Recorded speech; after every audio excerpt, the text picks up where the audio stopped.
lagi teori tentang umur berapa rezekinya apa dan seterusnya gitu ya. Seperti itu ya. Lagi-lagi ini kotak tidak tahu. Saya tidak bisa mengatakan percaya pasti benar dan seterusnya, kan saya tidak cukup tahu untuk itu. Tapi ada analisis contoh lain yang bisa dilihat. Anda bisa memprediksi kapan laron keluarnya kalau mau hujan, karena Anda tahu komponennya, Anda bisa memprediksi sesuatu. Jadi prediksi itu tidak bisa dengan mudah dikatakan tidak atau iya. Mungkin kalau kita tidak tahu, kalau wong bule tiba-tiba teko ngomong dikandani sesuk ono laron, sudah ampuh gue ngerti. Sekolah dilawan logikanya karena dia tidak tahu komponennya. Nah kadang-kadang prediksi itu terjadi bukan entah dari mana, tapi kemampuan membaca pola, kemampuan melihat cuaca dan seterusnya. Kemampuan melihat komponen-komponen itu untuk bisa memprediksi apa yang akan terjadi. Science, bahasa Indonesia sains ya. Semua jenis sains itu objektif utamanya, tujuan utamanya adalah kemampuan untuk bisa memprediksi masa depan. Jangan membayangkan prediksi masa depan juga presidennya sopo, nggak model gitu. Misalnya gini, fisika. Kalau Anda pakai meriam sudutnya berapa derajat, mesiunya berapa takler, ini sampainya kemana? Itu bisa memprediksi berarti dia. Apa yang bisa dilakukan dengan prediksi itu? Nek perang tambah ampuh banget yang musuh. Hanya kemampuan prediksi itu. Tadi saya siang mengatakan dalam bisnis itu siapa yang menang? Yang menang adalah yang kerja keras. Kalau dua-duanya sama-sama kerja keras, yang kerja keras dan efisien. Kalau dua-duanya kerja keras dan efisien, siapa yang menang?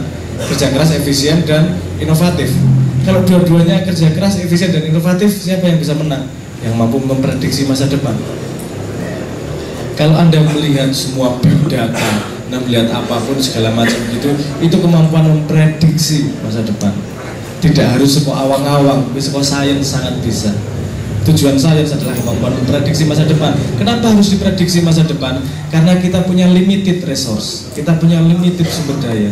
Sumber daya kita terbatas, waktu kita terbatas, perhatian kita terbatas. Untuk bisa mencapai sejauh mungkin keberhasilan, kita harus menggunakan segala sumber daya itu setepat mungkin. Kalau kita bisa melihat ke depan, kita bisa meletakkan itu pada tempat yang tepat dan kemungkinan suksesnya menjadi semakin besar.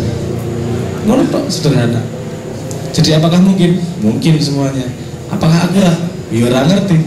Masih mengandung kebenarannya. Berapa persennya? Coba buktikan. Sekarang coba aja kalau melihatnya untuk urusan rezeki, ada yang ilmu feng shui yang memprediksi, ono dukun-dukun yang memprediksi. Rasa ngono Mas, mancing we, ono ritualnya untuk bisa memprediksi masa depan. Nek arep makan mancing bojone miring kanan, berarti muncalke walesan saka kanan. Aku sing nyeritani wong tukang mancing. Nek arah kiwa muncalke walesan saka kiwa. Yang mlumah goblok nek mancing. Wong wis mlumah kok.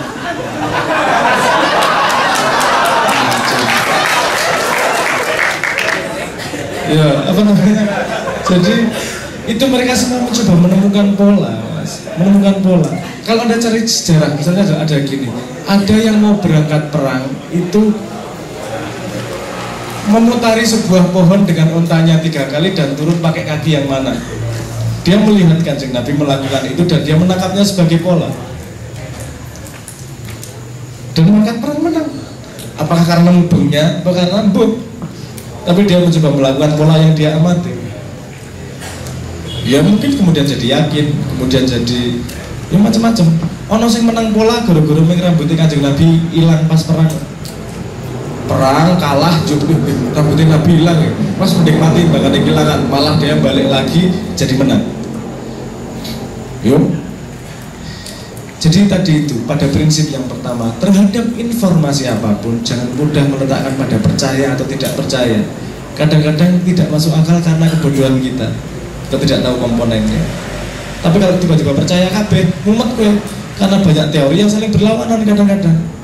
Yang perlu dilakukan adalah meletakkan itu pada kotak tidak tahu dan membuktikannya sendiri, bersaksi sendiri terhadap teori itu. Nanti saya yakin kamu akan menumbuhkan teorimu sendiri yang berlaku pada dirimu. Ya karena setiap manusia punya perjalanan sendiri dan dia punya polanya sendiri pasti. Tapi tidak salah belajar dari pola manusia sebelumnya.